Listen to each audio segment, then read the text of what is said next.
Assalamualaikum warahmatullahi wabarakatuh. Perkenalkan, nama saya Muhammad Sahlan Al-Hamdani dari Universitas Pancasakti Bekasi, Fakultas Ilmu Pendidikan, Prodi Ekonomi, kelas malam A, semester 1.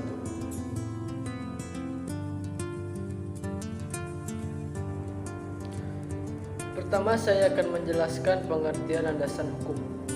Kata landasan dalam hukum berarti melandasi atau mendasari atau titik tolak.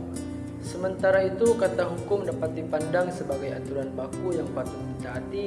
Landasan hukum dapat diartikan peraturan baku sebagai tempat terpijak atau titik tolak dalam melaksanakan kegiatan-kegiatan tertentu. Aturan baku yang sudah disahkan oleh pemerintah bila dilanggar akan mendapatkan sanksi sesuai dengan aturan yang berlaku pula. Hukum atau aturan baku tidak selalu dalam berbentuk tulis.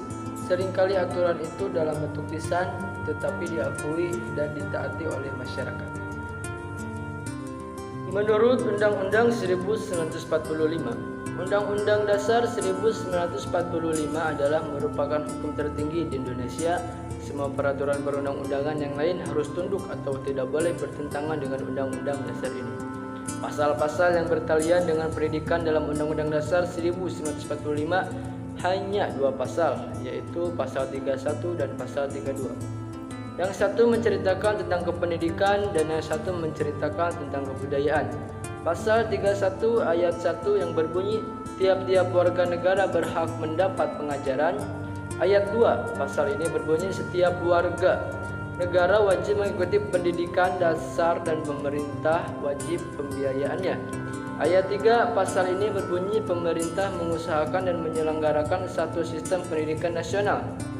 Pasal 32 Undang-Undang Dasar itu pada ayat 1 bermaksud memajukan budaya nasional serta memberi kebebasan kepada masyarakat untuk mengembangkannya, dan ayat 2 menyatakan negara menghormati dan memelihara bahasa daerah sebagai bagian dari budaya nasional.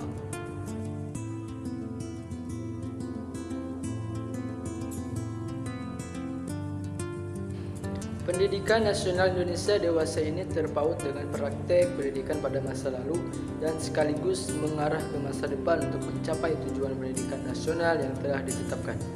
Terdapat berbagai pengetahuan dan nilai sejarah dalam praktek pendidikan bangsa kita di masa lalu yang dapat kita ambil hikmahnya demi pembangunan pendidikan di masa sekarang dan di masa depan. Sebab itu, sejarah pendidikan nasional tersebut perlu Anda pelajari. Contohnya, pada zaman kerajaan Islam latar belakang sosial budaya, Nusantara memiliki letak yang strategis dalam rangka pelayaran dan perdagangan. Ke negeri kita berdatangan pula para saudagar beragama Islam.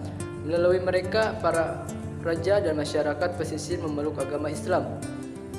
Pada pertengahan abad ke-17, kota Bandar Malaka ramai dikunjungi para saudagar dari Asia Barat dan Jawa atau Majapahit. Melalui para saudagar dari Jawa yang masuk memeluk agama Islam, maka tersebarlah Islam ke Pulau Jawa. Dalam penyebaran agama Islam di Pulau Jawa, Anda juga mungkin masih ingat akan jasa para wali yang dikenal sebagai Wali Songo. Akhirnya berdiri kerajaan-kerajaan Islam.